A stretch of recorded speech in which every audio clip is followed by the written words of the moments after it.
Hi, my name's Phil. I like talking about politics, and in this video, reflecting on Trump's second term, punctuated by Biden's presidency, I'd like to consider what lessons we should maybe be learning in the UK, and by we, I mean Labour.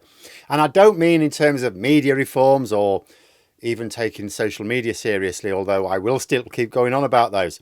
But something about the way Trump failed utterly in his first term, and yet it didn't seem to matter, may have implications for Labour's own strategy right now. But first, for daily political commentary, please hit the subscribe button so you stay notified. So yes, I think there's a lesson here for the Labour government and Keir Starmer's team in particular, not directly from the inauguration yesterday, but Trump's record in general.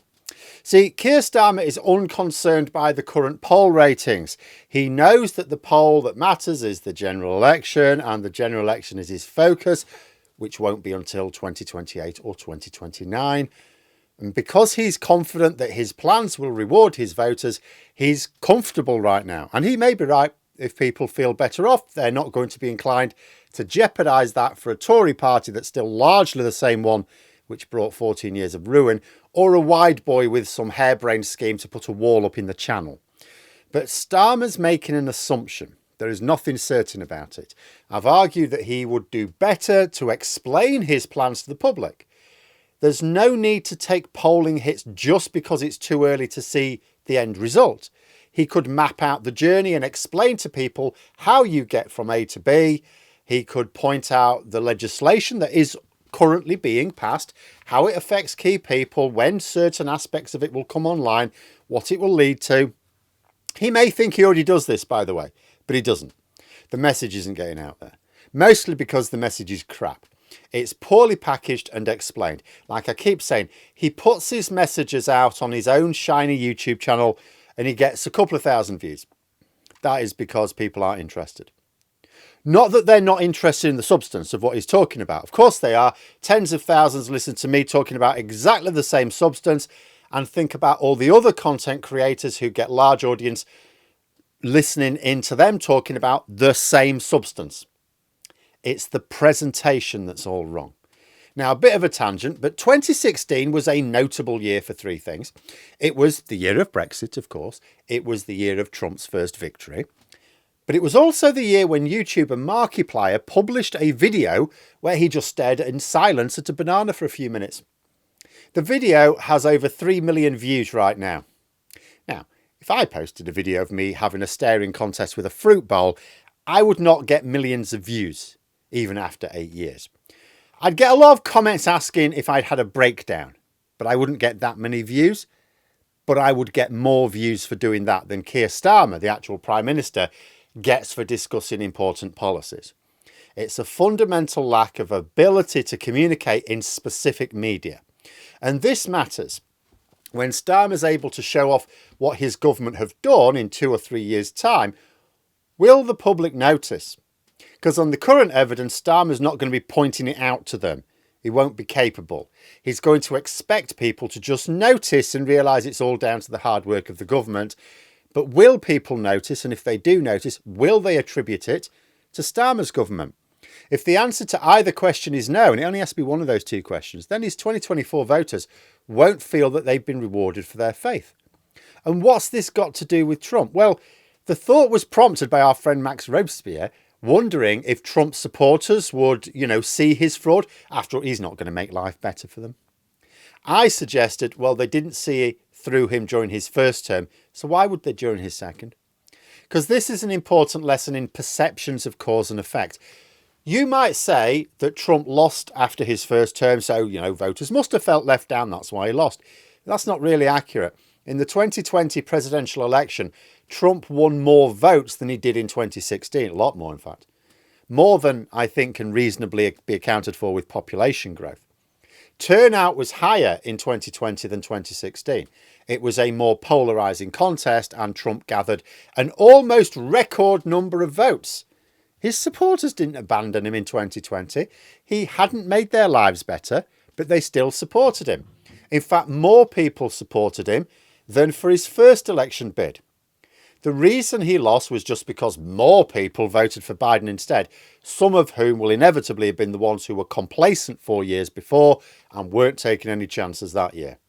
At no point did Trump's supporters bother to evaluate his time in office and how it impacted their lives. Same with Biden. He grew jobs, he improved average incomes, GDP was what Starmer wants the UK's to be, the fastest growing in the G7 by some distance. Didn't matter. People didn't see the link, they just saw the inflation. After all, imagine it this way, you get a better job or you get better pay, right?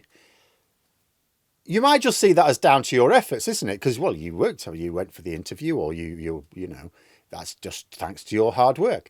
But if grocery prices are higher, well, that can't be anything to do with you. So obviously that must be the government. The perception of cause and effect, really important in politics. Americans didn't see it with Trump Mark 1. They didn't see it with Biden. And although I can't predict the future, I'm going to suggest there's no reason to suppose they'll see it with Trump Mark 2. So why would people in Britain see it with Starmer? I mean, they might.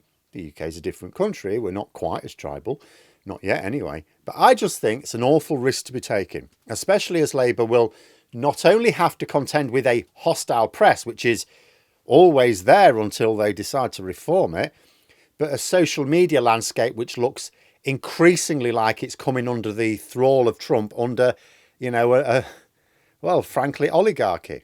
The billionaire owners of some of the largest platforms are now working to push the rise of the far right across the West. Putin's best ever dream, essentially. Twitter is already his slave by proxy. Facebook and Instagram next. Not even confident YouTube will hold out. My best hope could be that Trump only forces changes for US users and that Europe and the UK ensure it maintains standards for viewers here.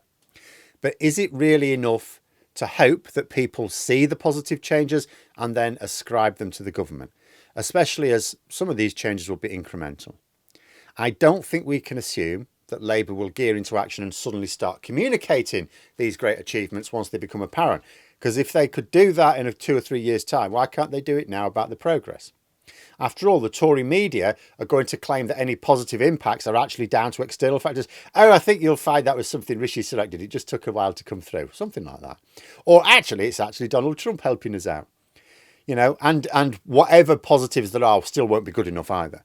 It's way easier for Labour to prove improvements are actually down to them if they say, right, we're going to do this. And they have done this, by the way. They're just not getting that message through. So we're going to do this. And then when it happens, it's like, well, the government said they were going to do that. And they told us how they were going to do it. So, yeah, this is happening.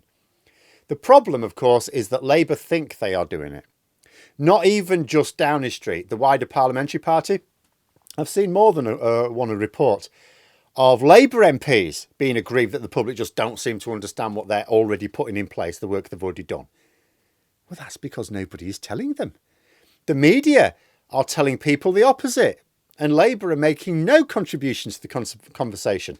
The only social media platform they get any views on is Twitter. And even then they're outnumbered. And Twitter really is more of a representation of already politically active people. It's not the general public. It may well be the worst of all platforms to get a message to the unengaged political public. But now I'm talking about social media, and I wanted to do that again on another issue sometime soon. So we'll just leave that as it is. Labour don't seem to think they need to communicate any better than they are doing. Polling suggests they bloody well do.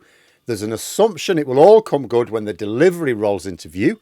I hope it does, but there's no guarantee. Voters will support a proven failure and dump a proven success. We've seen it. Reality is irrelevant in politics, only perception matters. And perception is shaped by communication.